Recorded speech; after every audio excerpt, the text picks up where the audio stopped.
What's up, guys? This is an extremely exciting time. This is the second episode, my mistake already. This is the second episode of Echoing Theology. I am delighted to have one of my best friends from Echo, Meredith Meyer, and I could not be more thrilled to talk with her about her experience with Echo. And she's also, I know she's going to mention this, I'm sure, but she's also the first one that we're interviewing here that did go to undergrad at Notre Dame. So, fun fact about Meredith. All right, so Meredith, how are you? I'm great. Thanks for having me on Echoing Theology. I'm really excited to be here. I appreciate you, your yes and your willingness. So, just I guess tell us a little bit about yourself, just kind of where you grew up, things like that. Yeah. Sure. So I'm originally from Cincinnati, Ohio. I have three sisters and I grew up going to Catholic school my whole life. And then I went to University of Notre Dame for my undergrad. I majored in theology and peace studies, minored in philosophy, and then went straight into the Echo program. So I'm in my first year there.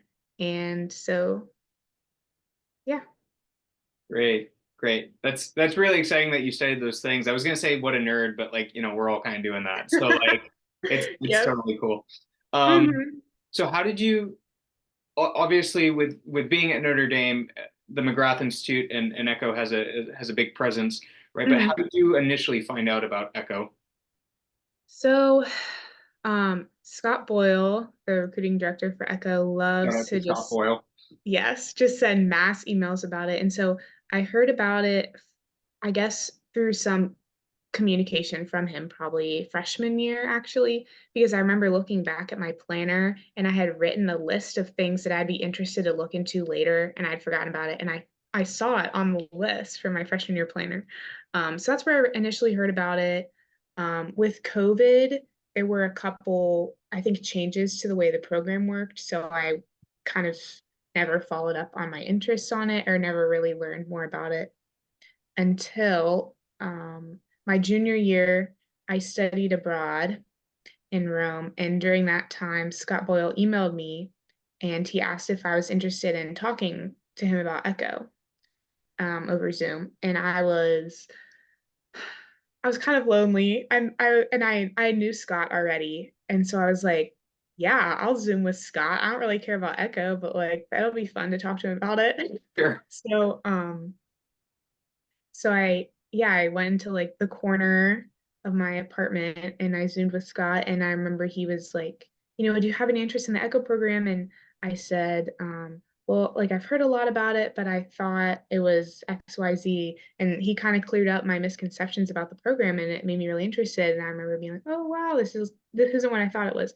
I think I thought I think I thought all the classes were online, and maybe that was because of COVID, or maybe just because of the one online class we take during the year. Sure. But so yeah, he got me really interested in it. And then I ended up Zooming another like recent graduate of Echo while I was still in Rome. And then when I came home for Christmas break, I hadn't even been back on campus yet. I applied my junior year a year early. Um, so yeah, and then it just felt right at the time. I was just excited about the concept of the program, and doing the application made me really excited. Like I found the questions easy to answer and it made me more intrigued, where usually that stuff makes me kind of indecisive and stresses me out a little bit.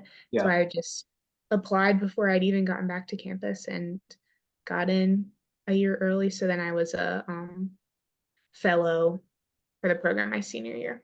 And I still hadn't even like knew that much about it, but it felt right at the time to do it, so I did.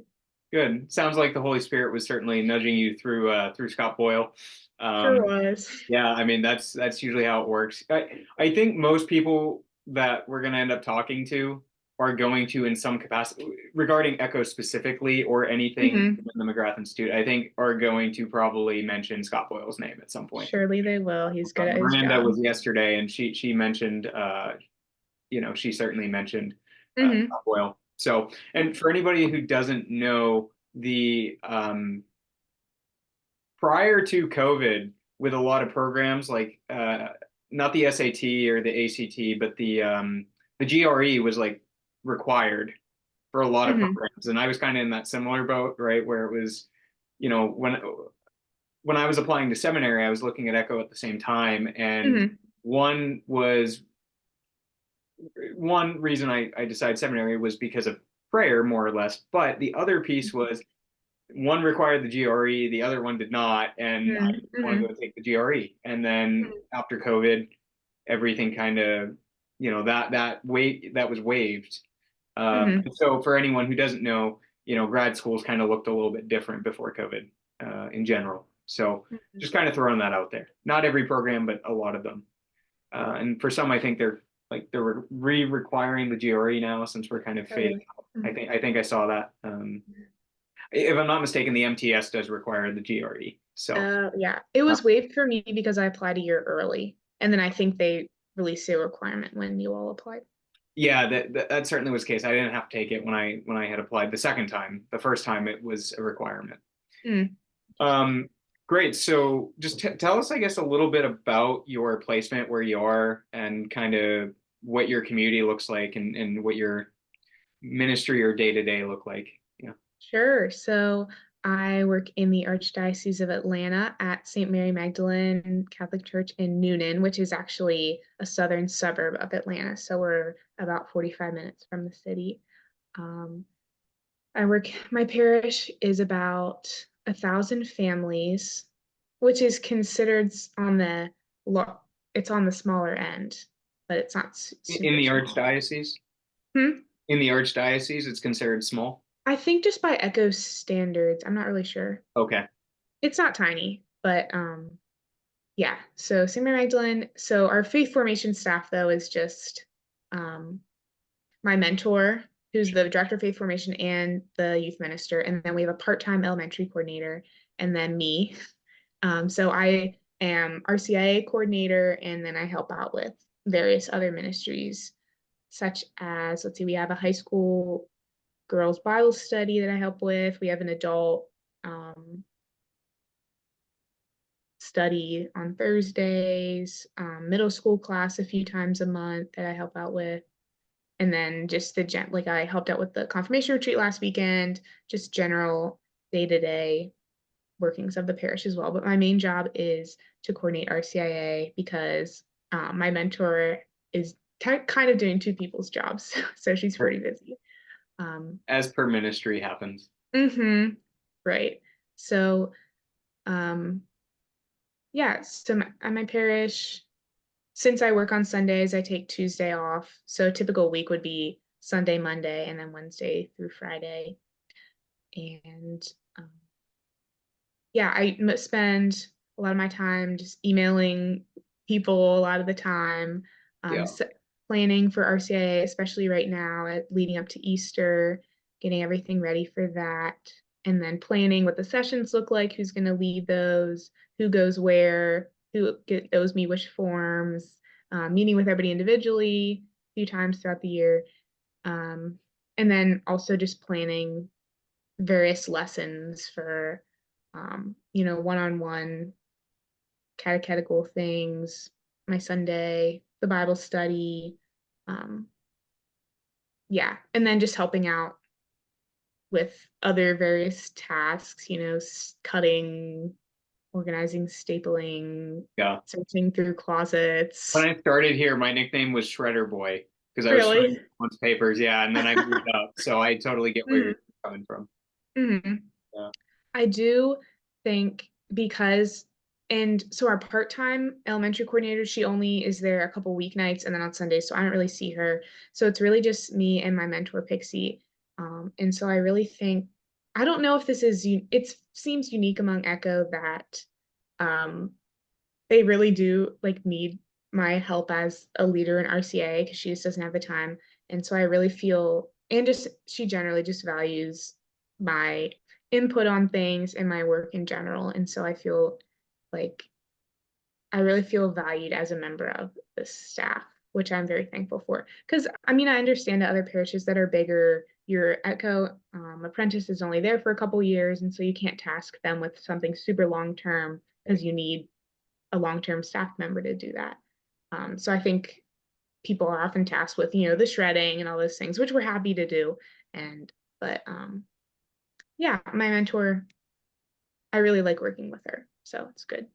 That's awesome. So let's jump into that a little bit more because you talk a lot about RCIA and your love for RCIA, your appreciation. Mm-hmm. I know you want to touch on this, so um, I'm just gonna let you run with it. By the Good. time we're filming this, by the way, we're like 2.5, 3 weeks out from Easter. So, Mm-hmm. as people know, like scrutinies are coming up and baptisms and confirmations and literally just everything comes to it, comes to a head this time of year. So, Right. what is it that you love about RCI right now, especially how it flows into the liturgical year calendar? Yeah. So I guess just talking about it more generally, I was the RCIA intern for campus ministry in my senior year at Notre Dame. And so that was just the best thing that I did all of undergrad. I learned so much and it was awesome. So that's where I got my experience. But it was a little bit more cut and dry because it's with the school year, students aren't there over the summer. So you start at the beginning of the school year, you end at Easter, everyone's kind of on the same track. So it's been a little bit different for this time around because people show up at all times of year and we try to be year round even though I'm not there in the summer and there's not faith formation during the summer. So it's been interesting to kind of coordinate everybody and all their individual stories, and everybody has an individual story, which is one of the challenges of the role. So RCIA is supposed to be ideally running alongside the liturgical year. So um, beginning, in ordinary time, probably, or yeah, or after Easter at some point the prior year, and then going through Advent. And then once you enter into Lent, that's when the period of purification and enlightenment starts, which is what we're in right now. That's the final period of preparation before Easter. It gets a little bit more intense. And so we have the scrutinies on the third, fourth, and fifth Sundays to kind of strengthen and aid the participants as it gets a little bit more intense toward Easter. The congregation prays for them. So yeah, it feels like it's kind of turned a corner as Lent has started. Everyone seems a lot more focused. Our topics have changed as well to become more focused on morality, on personal conversion. Um, just generally, I keep challenging the people really to like, this isn't about like, oh, this is what other people do, or it's good or bad, but this is what you do. Look at your own self. And so I think, especially as our candidates for full communion prepare for their first reconciliations, I really am just interested to really watch how the conversion becomes deeper as Lent starts. We enter into the desert with Christ, we reflect on our own sin. And so I really liked that. And people really do seem to see the end in sight and they're getting excited for Easter, which is awesome. And one of the things that our parish does, which I think is kind of funny, is they fill the baptismal font with sand, but Okay. not only sand. There's like these little plastic succulents and like strategically placed rocks, and, like some sticks. They made it cute, but it's really funny actually. But I reminded them like next time this is full of water, that will be your baptism. And so just kind of thinking about that as a Lenten image, but also in anticipation of what will come. So I've kind of been getting them ready and excited. Last Sunday, we looked at the prayer over the baptismal water that's prayed at the Easter Vigil just to kind of get them thinking about it. So Yeah. that was great. And I talked about the significance of that and the Easter Vigil or the Easter Paschal candle.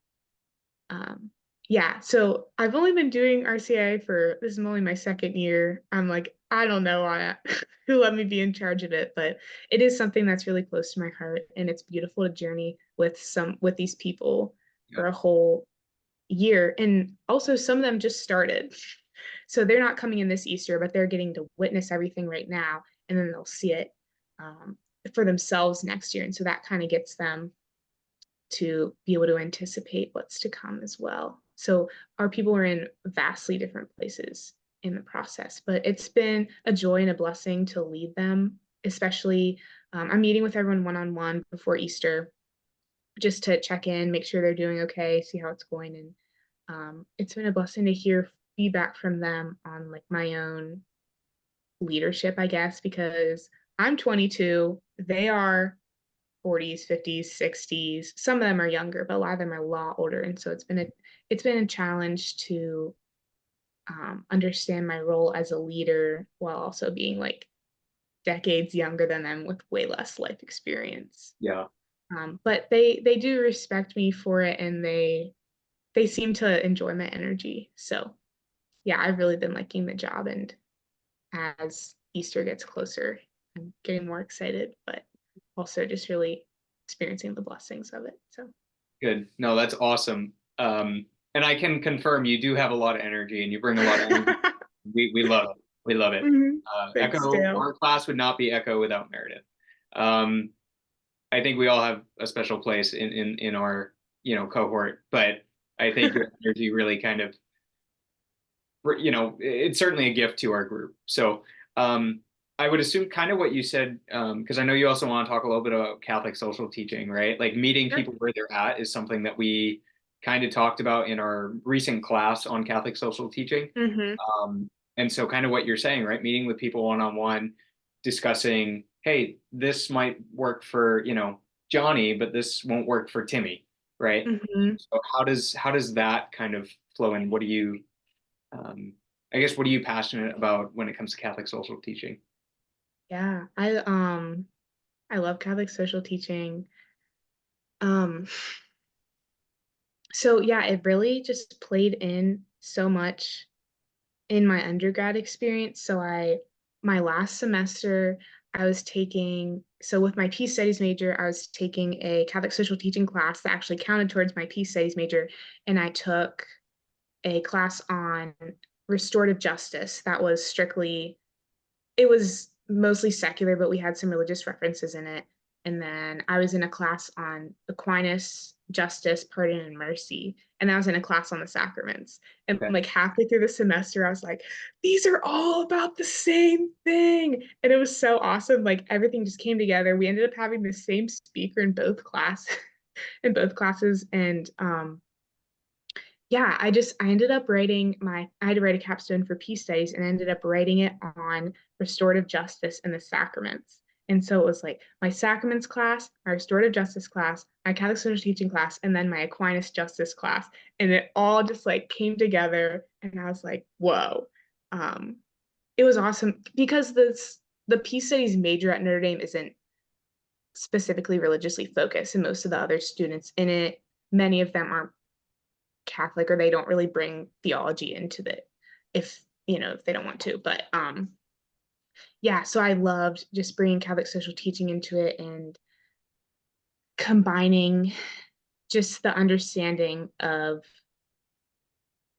human dignity and how we treat one another into the field of peace studies, which is often a secular study or political through like a more political lens Right. or um, yeah, we don't look at it through a Christian lens necessarily in class, but I loved bringing those two together. And so I loved our Catholic social teaching and the Eucharist class that we took for winter retreat because it brought back so many different things that so many other discussions that I've had before, and bringing it into the context of the parish really, I think, solidified even more some of these ideas that I'd already had and really understand like bringing together a theory or a hypothesis that I'd already been generating, which is that it all starts in the family, it all starts in the parish.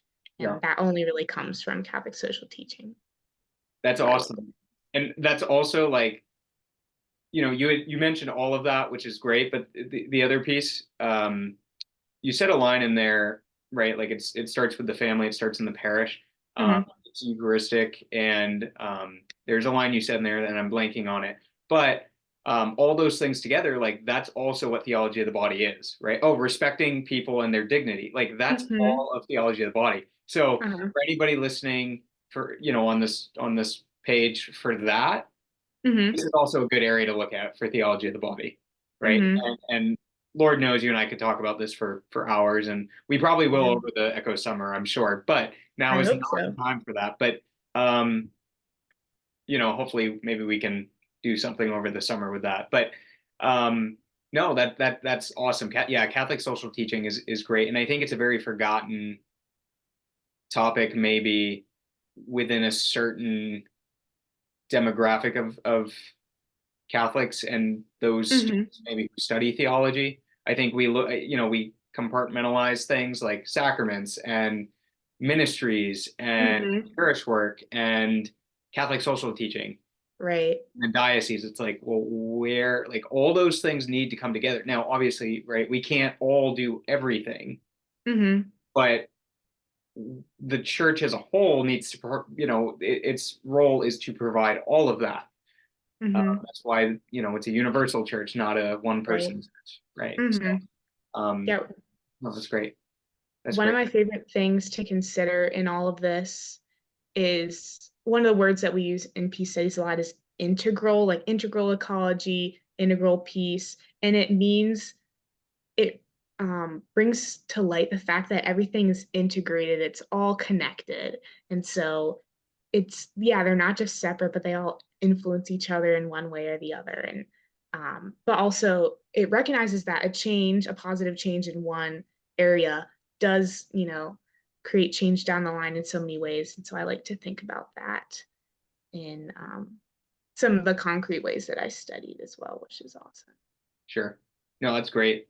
So, kind of bringing things a little bit back to Echo specifically. Mm-hmm. Um, so, as people know, we live in community with other people in Echo. So, how has that experience been for you, living with two people uh, that we love dearly? Who Mm-hmm. I'll be interviewing one of your team members later in the week, but I'm not going to name drop them.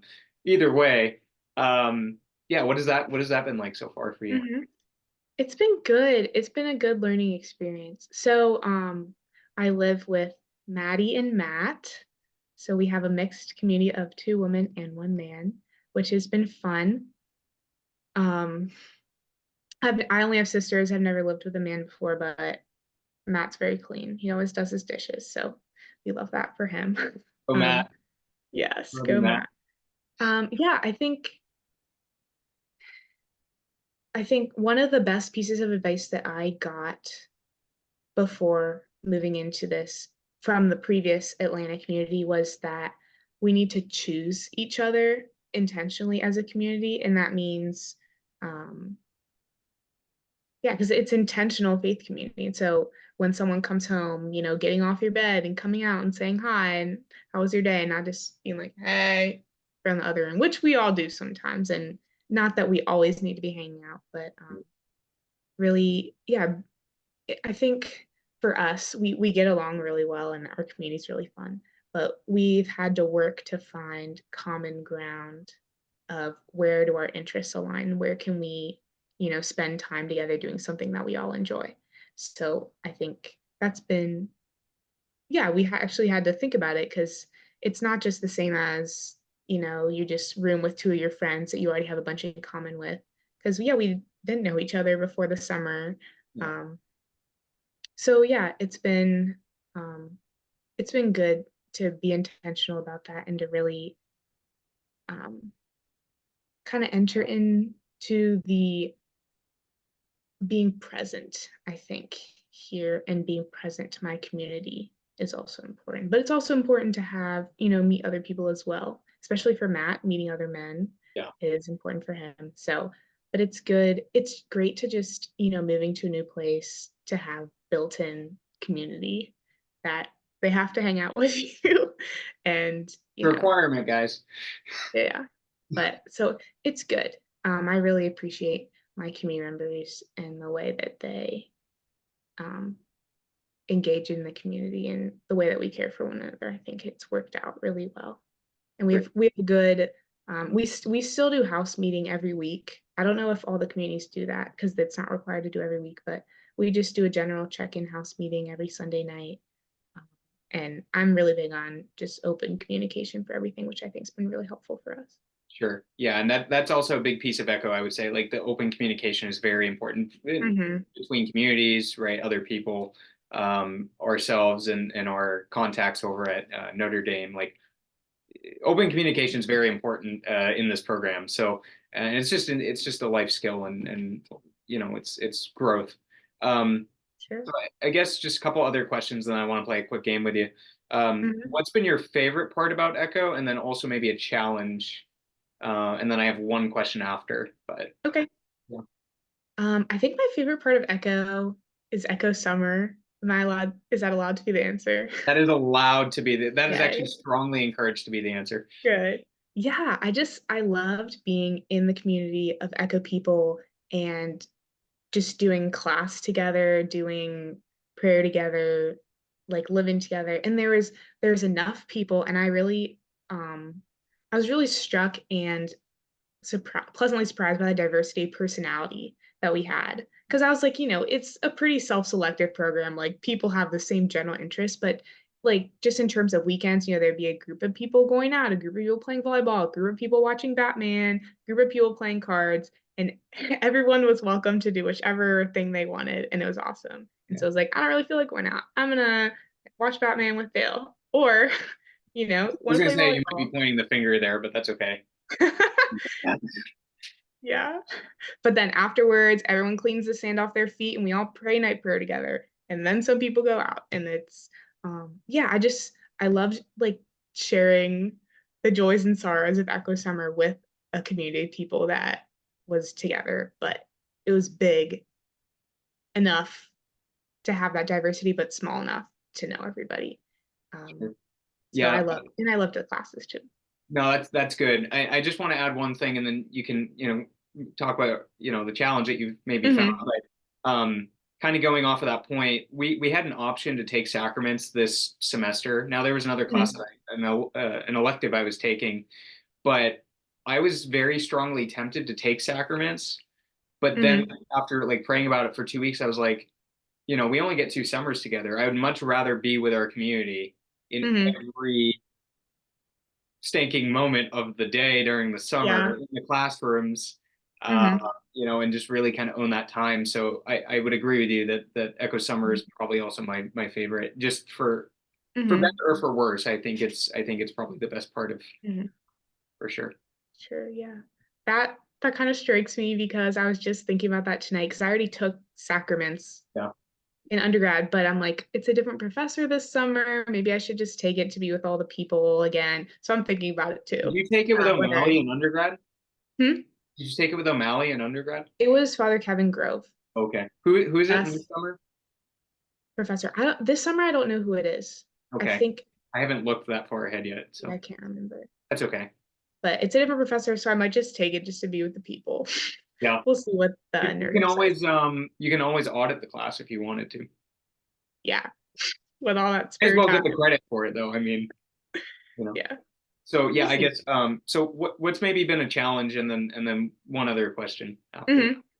Hmm. I would say I don't know if my situation was a little unique because I applied a year early and I didn't really discern anything else.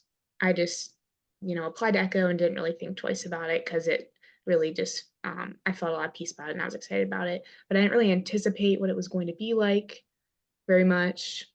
And so I think getting here was kind of a shock because I I think I forgot that it's a graduate service program, that's what it's called. And so you know, we didn't really choose where we went, we didn't choose the people we lived with, and didn't choose our parish. And it was just a big change in my life. And so I think at the beginning, I wasn't I wasn't bitter, but it just took a while for me to accept that like this is where God has placed me and I need to enter into that and be present. And yeah, maybe it's not like the easiest thing in the world. Maybe I, don't have a big community because we didn't know anybody moving here. And, most of my family and friends live far away, as I'm sure same with you, way 2,000 farther away miles than away from home. yeah. Um, so yeah, it took I think most of the whole fall semester to really, and I'm still working on it, but more accepting. And Jacob Hopper has been encouraging me to choose joy in wherever I am. That And sounds like Jacob. yeah, he gave me some good advice on it. So Man. I've really been working on that, and there's been a lot of fruit there. And I think there's been a lot of growth spiritually through all of it too. But that was definitely a big struggle and continues to be, I think, if that makes sense, the way I Yeah, no, explained that it. definitely makes sense. Just grateful to hear that Jacob's kind of been helping you out. I Mhm. know I've mentioned this to a few Echo people. I don't know if I mentioned this to you, but when Jacob and I were in seminary, we were like three Mhm. rooms down from one another. Oh, Yeah. yeah, it was quite the experience. What a great How guy. many rooms down were you in Echo Summer? What's that? Oh, how many? I think we were two rooms down this past summer. But Wow. I love the band Three Doors Down too. So like it was just always good to remember that. Hmm. Um, That's crazy. yeah, no, it's insane how the Lord kind of works in circles.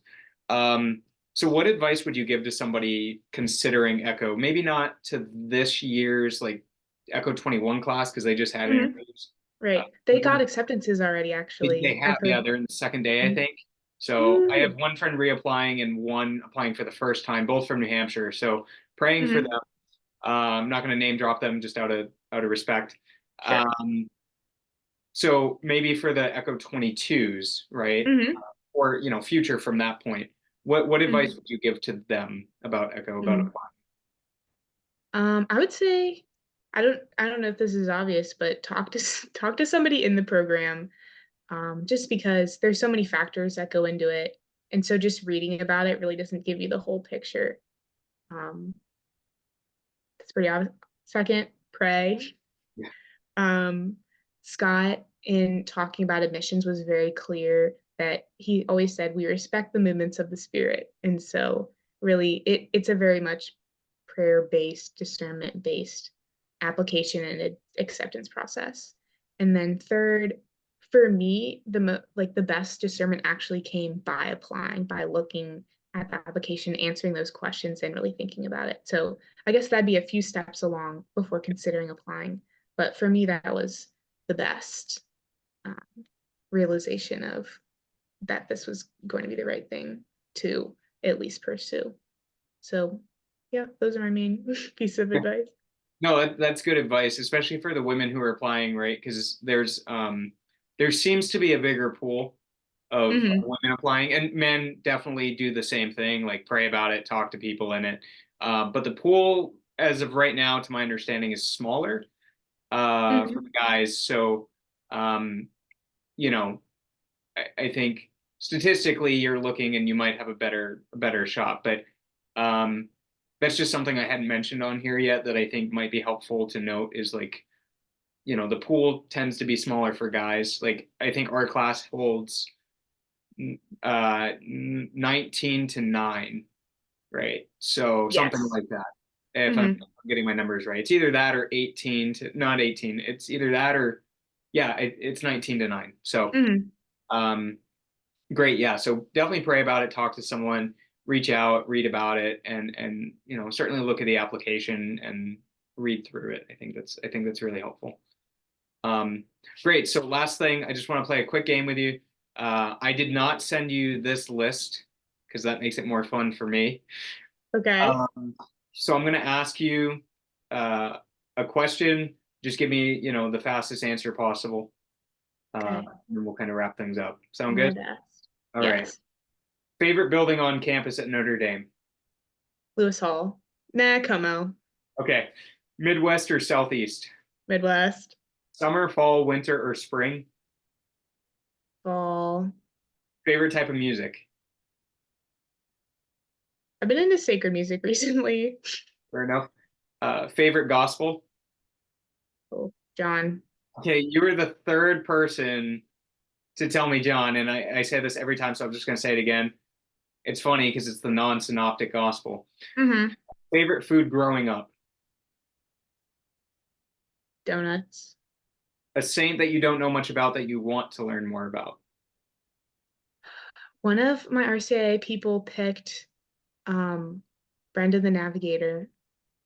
And I need to learn more about my own confirmation saint. I know a lot about her, but I want to learn more. Who's your So confirmation saint? Saint Bernadette. Oh, well, Mhm. we can talk. We can talk at some point. Great. Um, current favorite Bible passage. Oh, oh my goodness. There's a multiple. I've been sitting a lot with um Psalm, all the Psalms.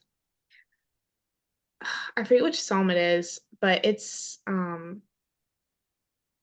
evening prayer on Thursday sometimes.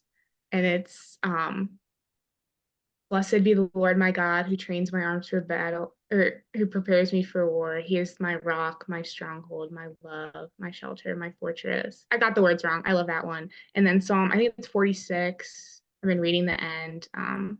Be still and know that I am God. Yes, very Also good. that one. Those are great options. Um, where was I? Okay. Skip that one. Best Echo game or activity during the summer.